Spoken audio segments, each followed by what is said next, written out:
This hearing took a dramatic turn when Nancy Mace stepped forward with what she called undeniable proof. From documents to photos, the room fell silent as serious allegations were laid out in real time.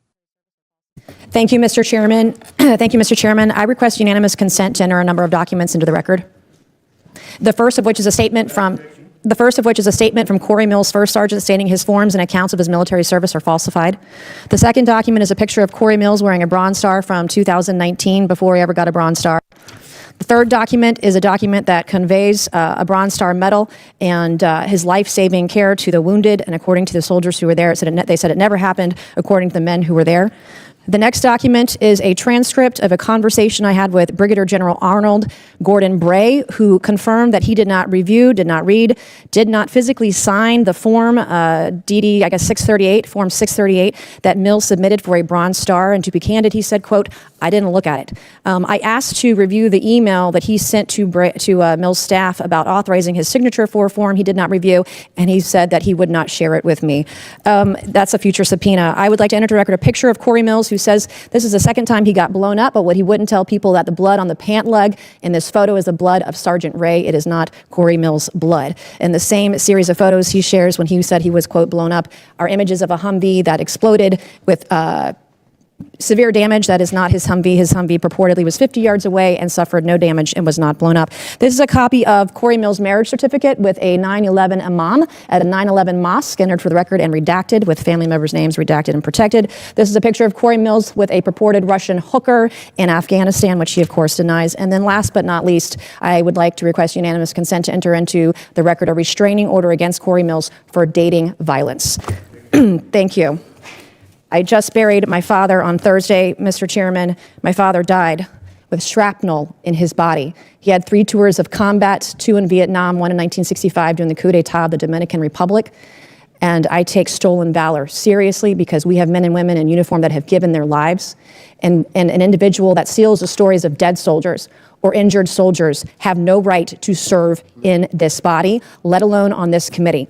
And so I take it very seriously. I want to thank you, Mr. Secretary, and the folks that serve under you in the Department of War. As my father lay dying on April 14th, there was only one thing that calmed him down, that gave him the courage to pass on to the next life. And that was for me to read stories and testimony from 3 different soldiers that we didn't have, our family previously didn't have. We've been doing a lot of research on my father's service when he received the Distinguished Service Cross with V device in 1968 in Dong Zai.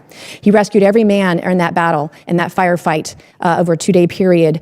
He rescued them dead or alive on his own. He stood up to take fire over and over and over again. He called on artillery, heavy artillery, onto his position. Within 100 meters of his position, the man should have never made it out of Vietnam alive. And in fact, his commanding officers kept him back in many cases because they thought he was on a suicide mission, because he was just so dangerous out there. But he saved the lives of so many soldiers.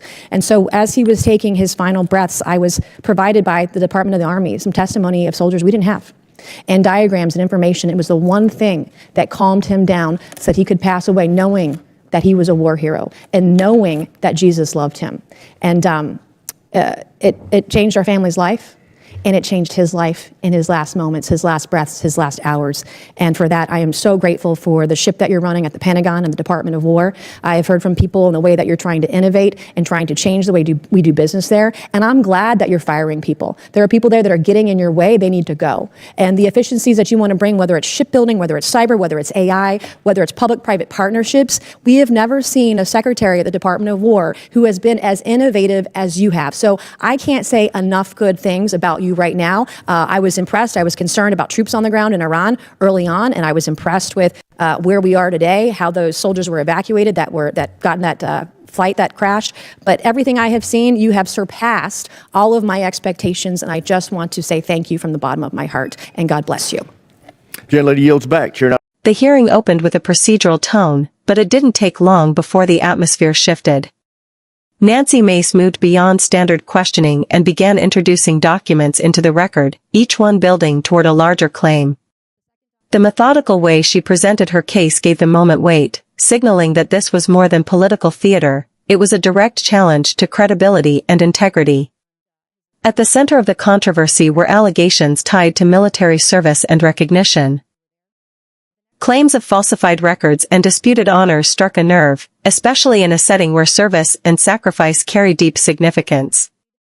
Mace framed her argument not just as a political issue, but as a moral one, raising questions about accountability and the standards expected of public officials. But the moment didn't stop at documentation. The introduction of images and personal allegations escalated the tension even further. In hearings, visual evidence often carries a different kind of impact, and this was no exception. It shifted the tone from investigative to confrontational, forcing everyone in the room, and those watching, to grapple with the seriousness of the claims. Then came the emotional pivot. Mace shared a deeply personal story about her father's military service and final moments, grounding her argument in lived experience.